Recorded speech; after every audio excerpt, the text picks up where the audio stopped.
3, 2, 1. So, Philip. Ha, ha, ha. On the count.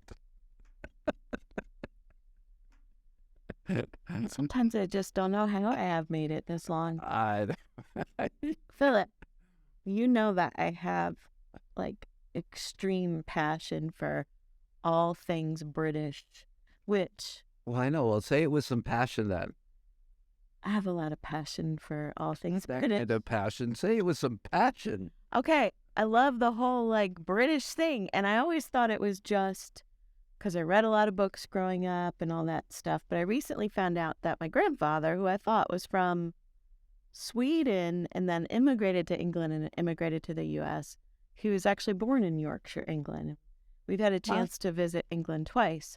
So when you talked to me about a young woman that you had met, I was so excited, particularly just That because... didn't sound right. Oh. Sometimes I hate you so much. You shared with me about this incredible work that was being done in England. Yes. By a mother-daughter duo. Yes. Around recovery coaching. They took recovery coaching and latched onto the concepts and just ran with it. And they've been running for, what, 2, 3 years now? Yeah, two, a little over 2 years. But our first visit, I heard a different accent than what I anticipated from somebody living in England. Yeah, it's a Texan accent. Drawl. Hi, y'all. The Texas twang. Yeah. Good morning. There you go. Or good afternoon. Yeah, afternoon. Introduce yourself, Calliese. Hey y'all, my name is Calliese. I always say, hey y'all. My name is Calliese. I am a woman in long-term recovery, and I am a recovery coach professional and trainer, and I started Recovery Coach Academy in the UK with my mama here in England. I still don't detect you being influenced at all by the accent that you are surrounded by where you live. Really?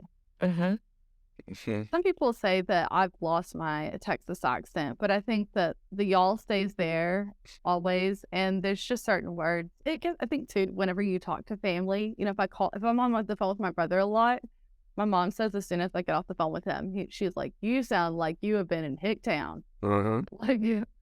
So I don't know. It's who you speak to. You know what I wanted to ask you? I don't think I've ever heard the name Calliese before. Why? What does Calliese mean? Anything in particular? Actually, I've tried. So if you actually look up Calliese in, I think, Greek mythology and things like that, it says Calliese means beautiful. But I don't.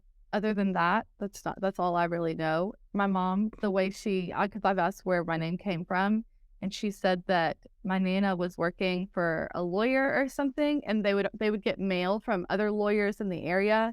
And a new lawyer had came in to town or something, and she saw, and the lawyer's name was Calliese, and my mom was pregnant with me, and she was like, I like that. She does joke that my middle name is Alexandra, and she said, I really wanted you to be called Callie Alley. And to me, I'm just like, that is not me. That just doesn't really sound like me. Callie Alley. Well, you talked about being a recovery coach professional, and you're a recovery coach professional facilitator, and Yes, sir. You've delivered curriculum often over the last 2 years and built a remarkable recovery community in the UK. How would you start that journey? How would you describe your beginning? I didn't really know a lot about what was going to happen, but I was just willing to learn, jump in, do whatever I can do. And so I would just stay passionate. You have to have some passion in order to even start to want to do something like that. And, something I tell people all the time is whenever I moved to England after coming from Texas, because I moved to England 2 weeks after leaving rehab after 90 days. And I told my mom, a year into my recovery, I said, I never realized how good I had it until I moved to England, because the support was lacking, all of those things that I had opportunities to. And I think I'm really passionate about bringing those here and making sure that everybody has options and different choices, and there's different things, intensive outpatient programs, sober living, whatever that may be for you, pathways of recovery. Let's get it going. I don't know. Describe your experience with the Recovery Coach Academy. First, how did you come to take it, and what was the experience like? I came to take the Recovery Coach Academy because, the C word, COVID, had happened. And I think in a blessing in disguise, it was something that came. My mom always says everything in life happens for a reason, a season, or a lifetime. And I really believe that in my heart. And I had just left the job. I was on sick, actually, from the job I currently had at a drug service. And my mental health was in a really bad place. It was like the worst depression I've ever had in my recovery journey. And it was a very toxic workplace. And my mom had already been doing some recovery coaching groups. Like, she was trying to get it going here in the UK, but she couldn't get it latched on. She needed that recognition, that validation, that being vetted. She needed that. And then whenever COVID happened, y'all allowed training online. And so my mom said, Calliese, I think this would be really good for you and me. And she was like, we could do this together. And so we attended RCA online, and it was when I mean, in the past 5 years, I've been building a relationship with my mom, so in a way, that was 2 years into my recovery, and me and my mom were like little high school girls. We would be online in different rooms, and then we'd come down on the breaks and we'd do homework together, and we'd say, that was interesting. And we'd have those conversations, so it kind of brought our relationship together in a way as well. Whenever I was on that training, it was just kind of wow, these people get it. Y'all were talking about things that I had felt. I mean, and even even as a very young person, I always said I wanted to be a counselor or a therapist or something. And I wanted to help people, but I wanted to show them that they didn't always need help just through medication, which was what I told myself being 15 years old, 16 years old. Whenever I went to college, my major was psychology with a minor in business. I didn't finish, don't get me wrong, didn't finish, but I always wanted to help people, in the language y'all spoke and the people that were on there in the conversation just lit my fire right up, I guess you could say. Do you have any takeaways, your big learnings from the first academy? Oh. And how you might separate that from all the others you've delivered I know, over I'm there? I'm okay, let me think for a second. I think, one, the spectrums of attitudes is always a huge thing for me. And I think especially because of the place I was in at that time, working at a place where I was definitely treated as an object and going through the way I felt. And I was like, I wish we could empower people more like that. What was your title then? So I was a recovery worker, and that was a higher position than a support worker. And I had been a peer mentor. I had managed the recovery cafe. I'd moved up to a support worker, and then I moved up to a recovery worker. What was the recovery cafe experience like? I loved it.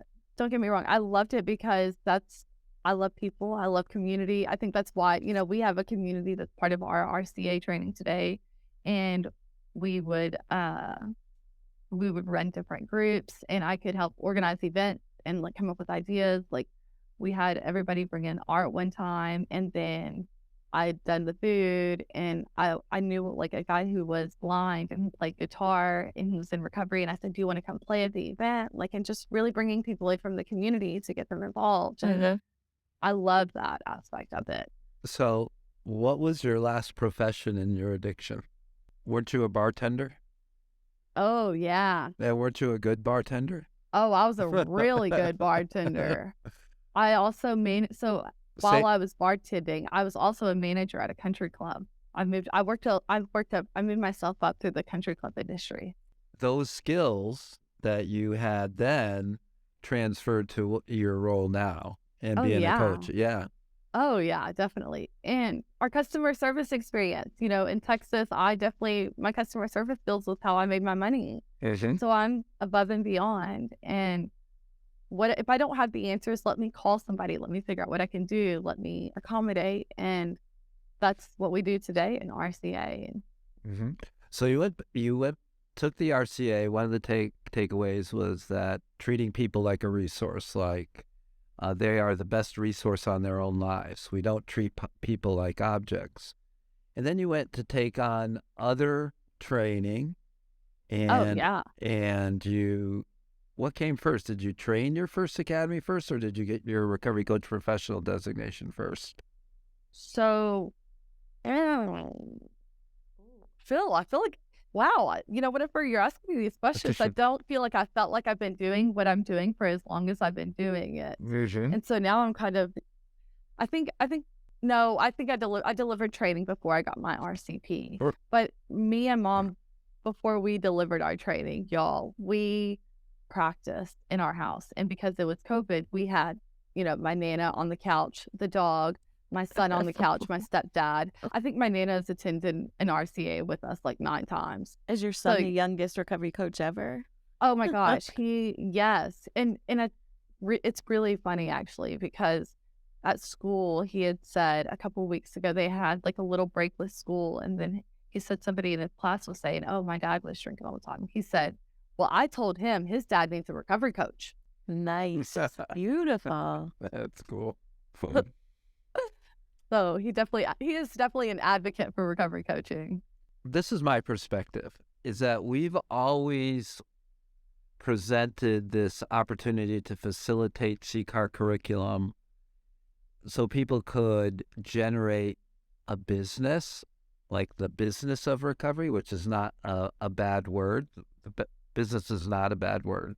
The business of recovery and training recovery coaches.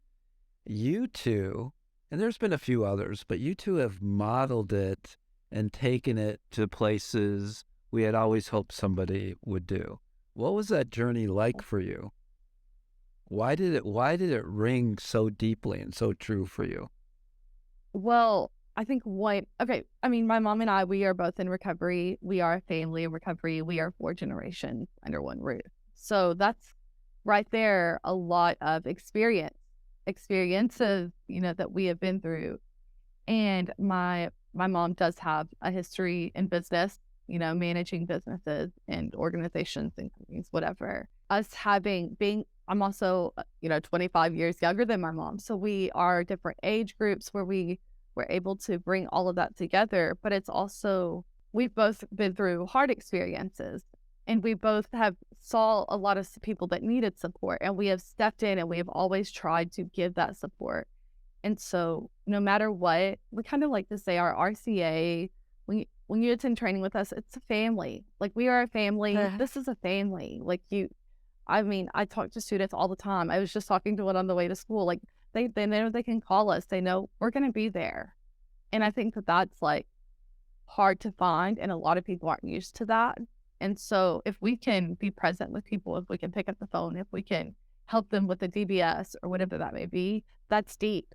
And people remember how we made them feel. People remember that we're the first, whenever nobody else would answer the phone, we pick up the phone. I completely connect with that. I just left one recovery community at the University of Connecticut and about to join another one. And as I'm leaving, it feels different than other departures from other places because we're in the recovery community together. So we may not see each other. You mentioned a season, a reason, all that, but we may not see each other, but recovery reconnects you the minute you bump into somebody in an airport or at a conference, or you're desperate for an answer that you can't find anywhere else, and you can pick up the phone. And as I left, people were asking me, like, how did you accomplish so much in this short amount of time? And I said, I didn't. The recovery community did, because they rallied around me literally from day one. What do you need? How can we help? People who had nothing to do with the university I was at. And I feel like it includes you and your mom, too, across the sea, with your inspiration and your videos and your graciousness. Well, it's thank you. Different than any other kind of business. It's a family affair. Yes, I call it the family business. And people think I just mean Phil and I, but I don't. Oh, So over the course of the last 2 years, I want a couple highlights and a couple points where it was really difficult. I think a lot of my highlights are to do with our student success, I think, if I'm being honest. Like, Yeah. they're not even my highlights. I'm just proud and happy, and it's beautiful to watch others accomplish things that they didn't see were possible. And that's really beautiful. I think some highlights have been that whenever people who were against recovery coaching or might have challenged it have started to become open to have those conversations. And so that's really big. I want to share too, so our students have set up businesses or have taken recovery coaching into prison.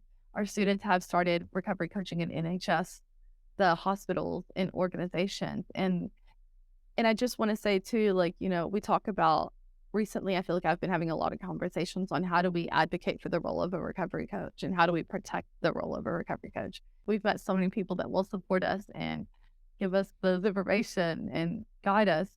And our students will say, we've had a couple students in our community that say, yeah, I got this new job. It says it's a recovery coach and I'm really looking forward to it. And they end up quitting within a week because they say, no, this is not the job of a recovery coach.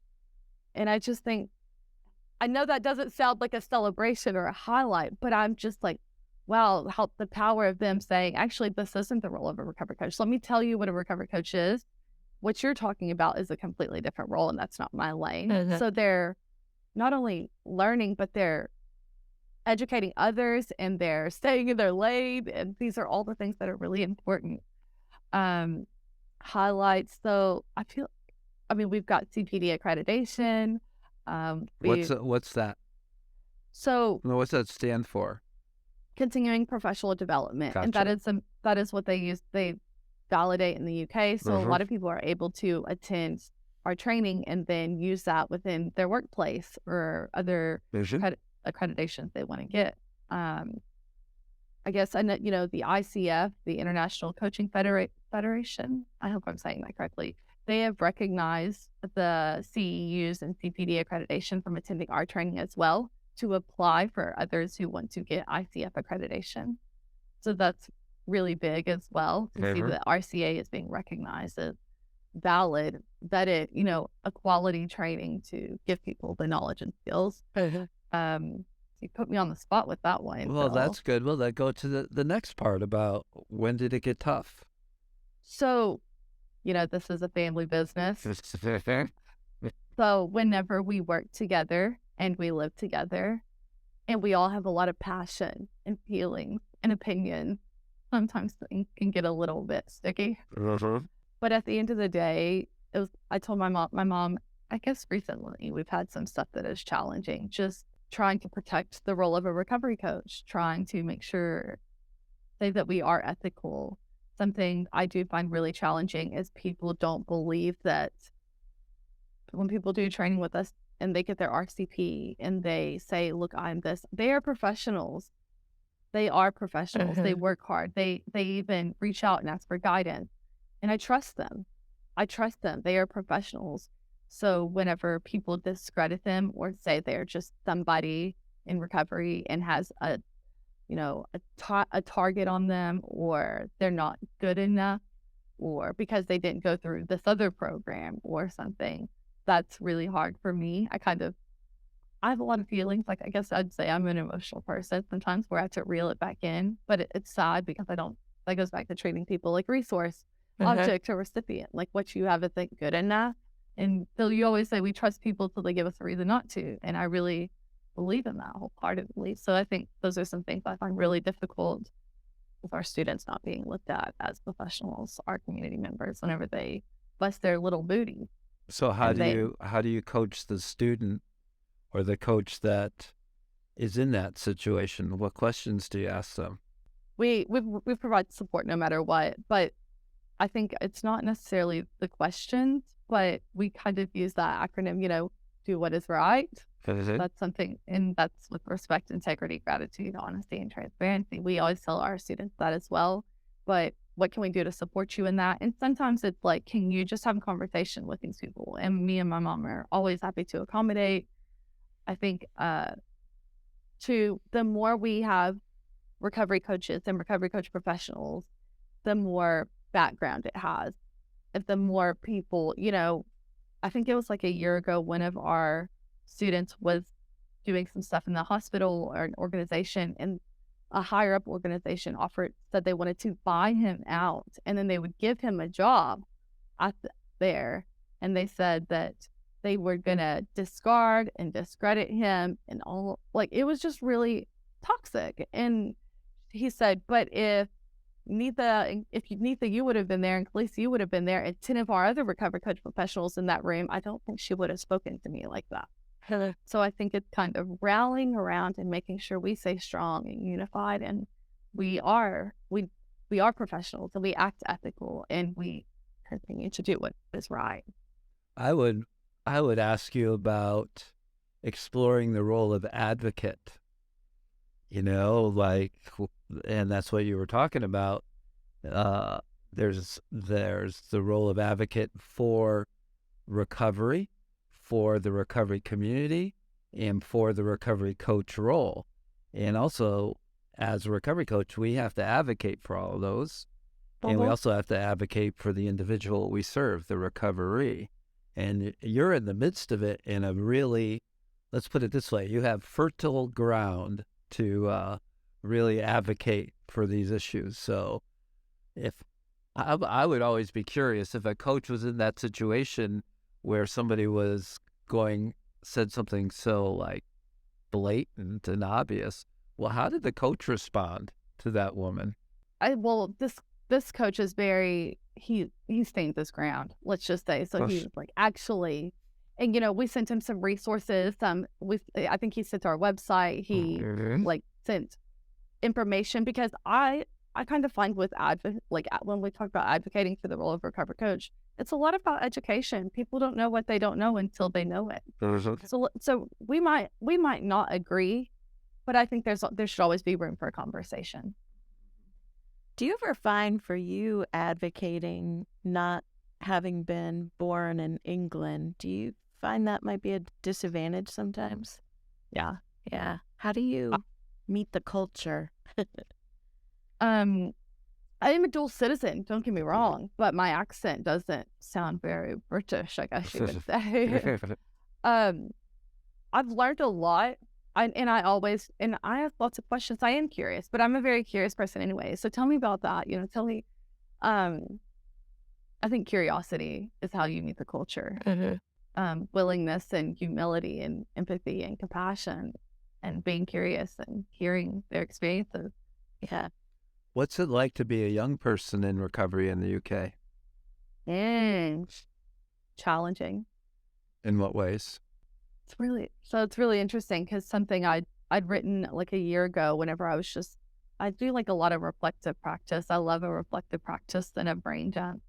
And my mom, something she says is, Calliese, one day you're going to have to step up and have you're going to have to, and I just wrote, how are we supporting our future leaders when it's time to pass the baton?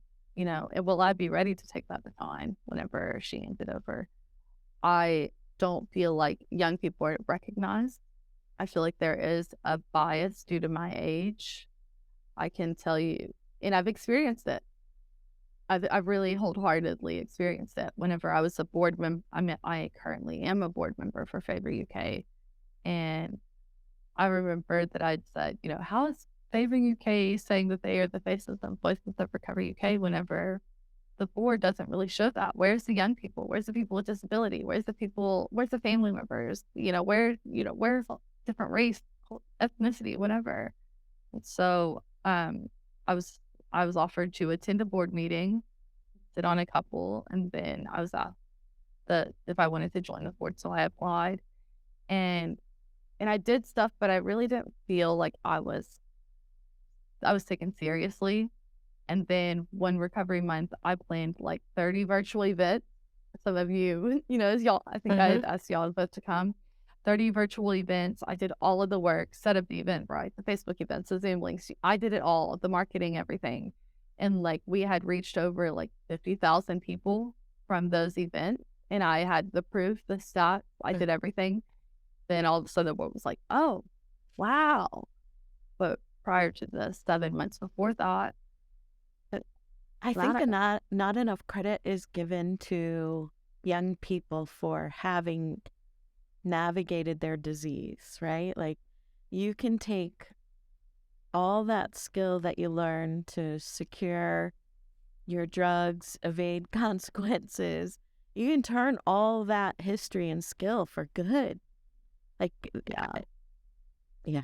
I just think young people bring so much to the table, but are often dismissed because they're only seeing how those skills got them into trouble. Not that those same skills that they've built that were so good at getting their disease farther along the track can be put to getting everything else in life farther. It was really confusing the way I said that. But well, there's also an arrogance that comes with age that as people age, you need to be on guard for.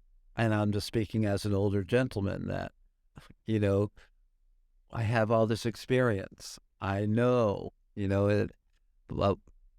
what's really rings true is Art Woodard always says, you don't know what you don't know. Yeah. And I don't know through lived experience what it's like to be a young person today.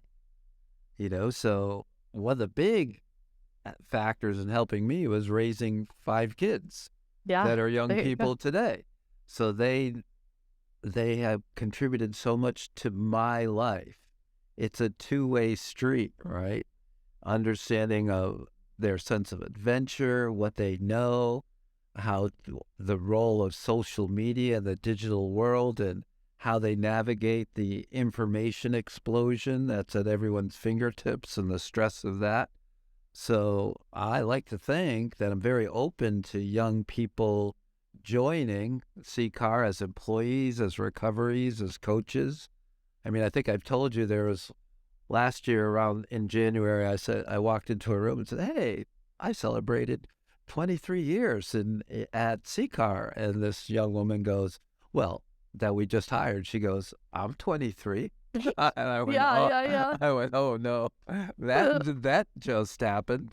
That's good though. That's good. And this person does all our digital.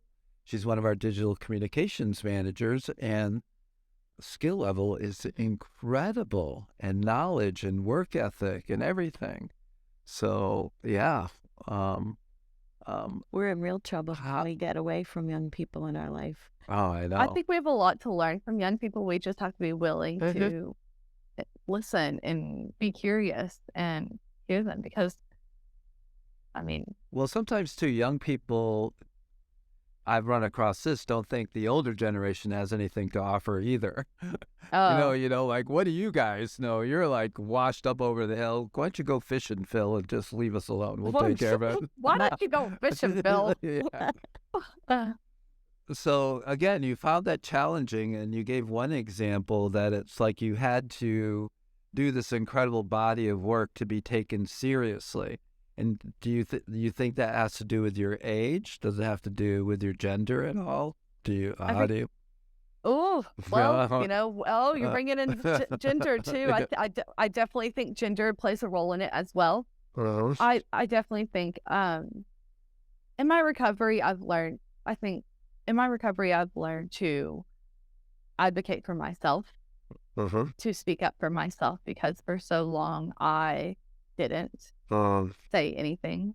I kept my mouth shut and was very much, this is what I have to do to make everybody happy, to whatever that may be. And from a childhood, that was kind of ingrained in me. You say yes, ma'am, no, ma'am. You sit down and you fight. And I also came from that background of respect your elders. So then respecting your elders means me not saying my views sometimes. And that means me holding back. Where in my recovery, I've learned to stand up for myself. And that can be kind of challenging. I definitely think my gender has something to do with it as well. I look like a young person. And even I've noticed too sometimes, like if I was just saying this, I was just delivering a training this week, and I was saying, if I've seen, even if somebody says they're in long-term recovery and I say I'm in midterm recovery and somebody says they're in early recovery, automatically me and the person who if I say I'm in midterm and the person who said they're in early recovery get dismissed. We get devalued because this person has long-term recovery, so they have they are better than us. So even in certain situations, I sometimes don't even put a label to that because I don't want anybody to feel devalued when both of our experiences are valued. Yeah. Um, And everybody's recovery looks so different. Like, exactly. there are seasons of growth and seasons of no growth. So, Can I share an observation I've had of you? oh boy. Let's go, Hold Phil. tight. Buckle up. Your inner confidence has blossomed. Well, thank you. I mean, I see you just when we're doing coaching for coaches or online, that when you might have been hesitant to speak, you are genuinely curious. Generally, I can see you even through the screen reflecting on who you are, and then you're willing to share it. And so I've talked recently with a lot of the alpha females who report to me. It just happens to be that time of year where their performance appraisals come through. And each one of them, I've seen progress in what I would say finding your voice. Learning. And then when you say finding your voice, and I think this is one of the things with my wife of many years, that she's had her voice, but now she's going to have a place where it's actually going to amplify and be heard and really work that. But I think when recovery says to thine own self be true, that is another way of saying finding your own voice, that your outside matches your inside, so that you can honestly share, like you're doing here. Wow, that's a good question. I haven't really thought about that. Maybe I should have prepared. I mean, it's just like this inner dialogue that you're comfortable sharing, which is beautiful to see. So congratulations. Thank you. I definitely am an outside speaker because I just rattle off because my brain's processing sometimes and it's all just coming out. But thank you. That means a lot. I think especially because I've always struggled with my self-worth and finding my voice. That's something I've had. And I even say I think I'm always going to have to work on my self-worth because it's just, that's what it is. And that's okay. Recovery isn't we fixed it now. Everything's great. I got to keep working on that. Here's my question, define self-worth. What does that mean? I put myself down a lot. I don't give myself enough credit for people. I don't often see what other people see in me. I don't often see my assets and skills within myself or feel and I think too, this kind of goes, I see my mom and I'm like, she's amazing. She's the way she conducts herself and the way she does this. And I'm like, oh, my mom's an amazing writer, and I'm like, oh, I'll never be able to do that. And my mom's like, Calliese, you paint amazing. You do amazing artwork that I will never be able to do. And she's like, do not compare yourself to me. Like, what you have is amazing. It's different, but you still are full of so many assets and skills where I can sometimes get stuck comparing myself to my mom, I think. And that's a family thing. And that's a codependent thing. That's where I'm like, I remember being like 2.5 years in recovery and I'm like, Mom, I got to walk away. My codependency is flaring up. I got to walk away from you. It's so powerful when you can define it and announce it, people understand. But I think, I tend to resist gender stereotypes and things, but I do think that many women, including myself, we need a lot of positive self-talk because somehow we got in a ditch that we didn't plan to be in. And so, I was having this conversation with a student recently. It's like I have to tell myself I'm good enough, I'm worthy enough, I'm valuable enough, like in my head. Because looking for it outside of me has never helped. He can tell me what he thinks of me all the livelong day. That is not a miracle cure for what's happening inside me. It's nice, feels good in the moment, but it doesn't last. And so it's that like inner thing. Yep. Wait, I But can't fix you. No, not today. do I need fixing, Calliese? You are perfect just the Yeah. way you are. Yeah. I think though too, like when we talk about recovery coaching, something it's like my mom always says it takes tiny steps, but it's still movement. And like as a coach, the cheerleader, we can celebrate success. And for myself, I have to do that. Like I have sometimes if I'm in a sticky place, I'll write down all of the things I did that day. Because sometimes I'll be like, oh, I did nothing today. And it's like, actually, please, here's proof. Look at all of the things you did today. I often like do something. I'm like, oh, good job, Calliese. And I give myself a pat on the back. And my mom's like, what did she do? But for me, like, I have to like celebrate myself. I have to celebrate those things. I was thinking too about you comparing yourself to your mom. And isn't it amazing or wonderful that you have your mom to compare yourself to? I know. And I feel like I'm very fortunate. Yeah, what would it have been like if it was like your mom was still out there ripping and running and using and all that? I mean, what do you do then? I don't know. And I don't know. Can't imagine. Would you still feel? I mean, yeah. I was just thinking about that whole role of like role model and who you look up to and things you ascribe to. Because there's a lot of people that have a lot of characteristics that I admire, that I strive to. Like Jolie can be kind and firm, and I'm not very kind. Believe him, Calliese. Just believe him. I guess I'm just lucky to not be on the other side of, because I haven't had not a kind conversation with you. So I guess I'm fortunate to have not experienced that yet. Oh, well, he's not. No, he's not unkind. He's just not overly compassionate, extraneous with kindness. I mean, if you choose to like go out and hurt yourself and get used or whatever, I'd be like, go ahead. I mean, Or you like rub some dirt on it. Come on. I don't know. And then there's Michael over here who's like the peacemaker. He's always this like quality that when you get near him, you just feel safe. What is that? I think the last thing people do around me is feel safe. Oh, yeah. Oh, yeah. He knows that I'm terrified hiking in the woods because I have a phobia of snakes. Mm-hmm.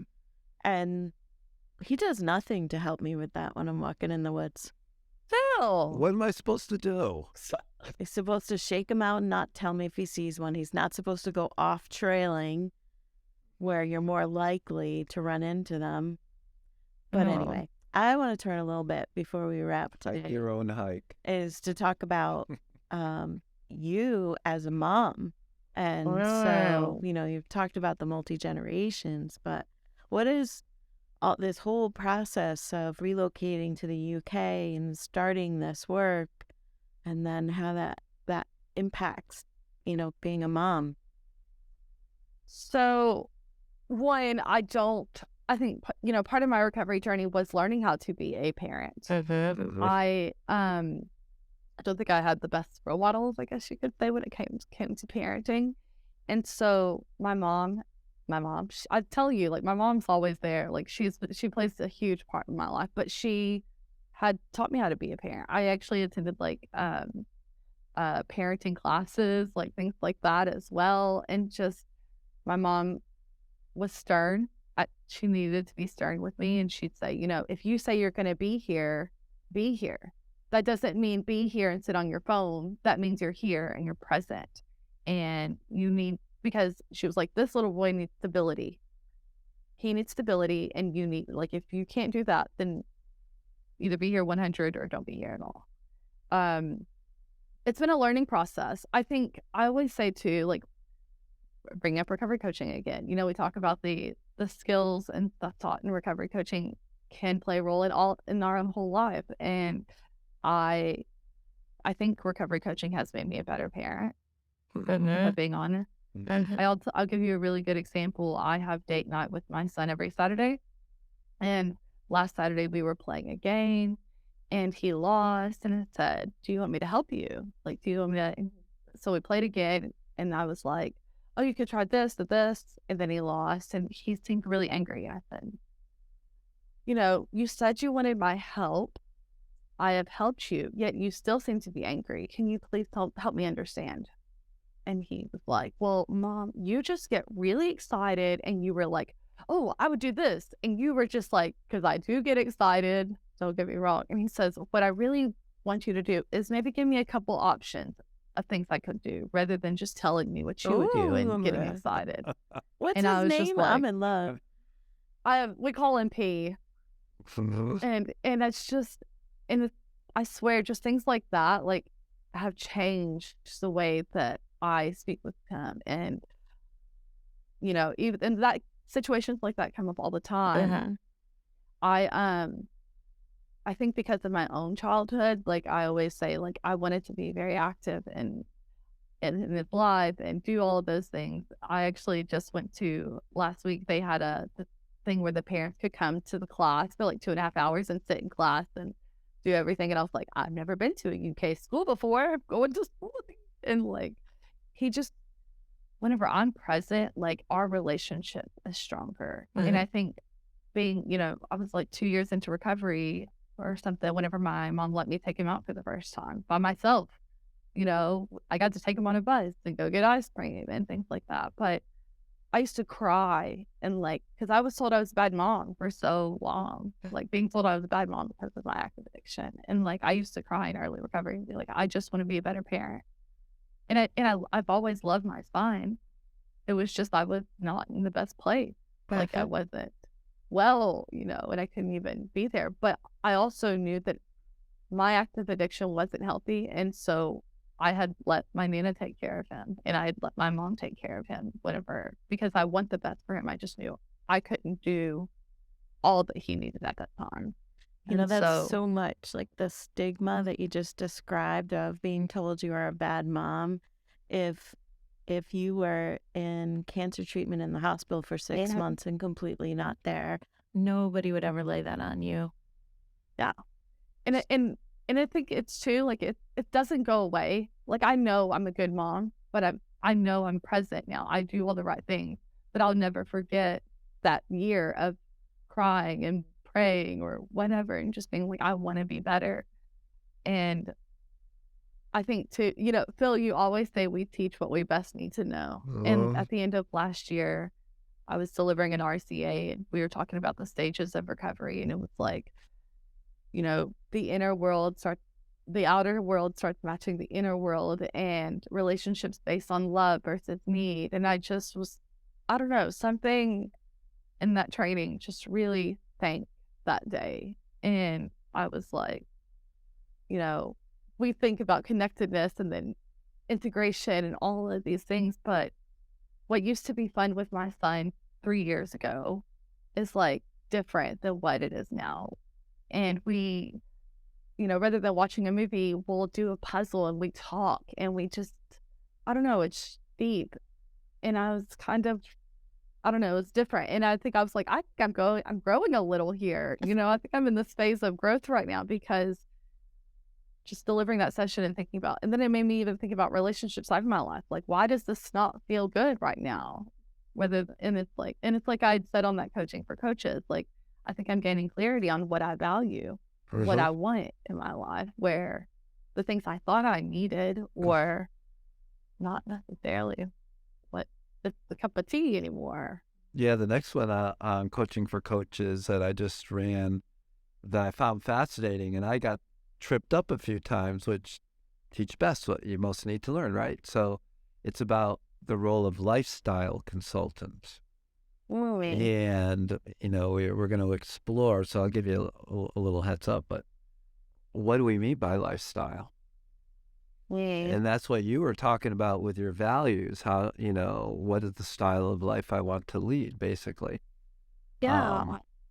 I was going to ask you, and you answered the question, do you think you're a good mom today? And you said, I am a good mom.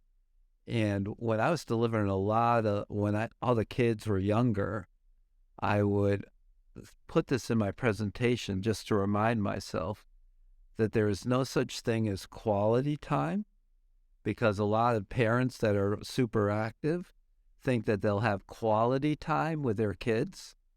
Time doesn't come in quality. That's not a measure. There's only quantity. And so it's not about the quality of time you spend with somebody. It's the amount of time you spend with somebody. So you made that distinction, whether well, your mother did too. You're here 100% of the time or none, so I kind of like that. But I also agree with what you said, like being present in that time. Right. And not being on your phone and not triple tasking. And that's it too. Like, I don't really do that now. And I think it was funny because I was talking to somebody else this week and they're like, oh, and like my work life is kind of like, I work while he's at school. I pick him up. We do snacks, we play games, homework, we do dinner. And then I might squeeze in like an hour or two of work after he goes to bed. Yeah. But I just think that, and I have to say I'm very fortunate to be able to do that. I'm very, very fortunate. I mean, I don't have to pay for a babysitter. My Nana is here and and I just think that's another thing too. Like, my Nana reads stories to him every night before he goes to bed. Like, how many people have their great grandma like reading them bedtime stories? And at the end of the day, my son is just so loved. He is in a house full of love, and that's all that matters. As I have one more topic I want to discuss with you. Leadership. So I want you guys have emerged as true leaders in every sense of the word, as far as what you do with training coaches and building a coach community and building a recovery community. How do you describe leadership? Supporting others. I think I think it goes back to that statement I said earlier, like, how are we supporting our future leaders? A good leader is going to support somebody to pass the baton down to. But I think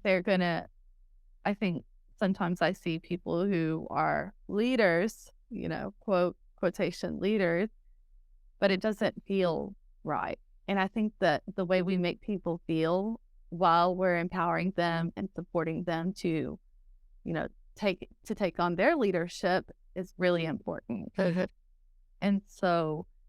And I think too, something I'm just reflecting on my own experience. Like, I used to get being a family again, working together. My mom would say, she's taught me a lot. And I was saying the other day, I remember 2 years ago whenever you did this, and now I understand why you did that. And she's like, well, I want you to be able to do this. And like, this is why I do. And she kind of explained why she wants me to do certain things. And then I don't even realize it till maybe like a year ago that she was kind of teaching me to take accountability or to step up into this position. And it was all out of love. And like, or sometimes I could be like, oh, she doesn't believe me, or she doesn't think I'm good enough. And that's my self-doubt creeping in. But she always sees more potential in me than what I can see in myself. And a good leader is going to not only see that in people, but wrap around that support and encourage them, and on their bad days, lift them up. I don't know. I feel like a leader plays many roles it's like the role of a recovery coach. A leader is like a recovery coach. I read John Maxwell many years ago, and he writes tremendous books on leadership, and he summarized it for me in my whole approach to leadership. The number one goal of a leader is to develop other leaders. And you said it exactly in your words. So you own that. A lot of times people think leadership is how many people they can get to follow them. Yeah. And that's not it. A leader develops other leaders. That's so interesting. I'm just saying that's so interesting because my mom, she recently asked me to do a strengths test. It's the 7 I can't remember, but There's the 7 habits of highly effective people. well, yeah, they have that. But what it came up as is like it was talking about there's different themes that broke it down. And I was saying, oh, well, I don't have like one of my lowest themes was influence. Like when it came, and I was like, wow. And my mom was like, that's so interesting. But I don't think, whenever I think about influence, I think about like influencers you might see and they're trying to build a brand or a name or something. And I feel like it's not authentic. Sometimes influencing isn't authentic in my personal views. Yeah. And so if there's money tied to it. well, and So- I don't know. So you think you're low on influence as a No, that's what this test said. This test said that I didn't like one of the things I scored low in was influence. But you know what it did say was that my number one strength is I am a community builder. well, don't you have to have influence to be a community builder?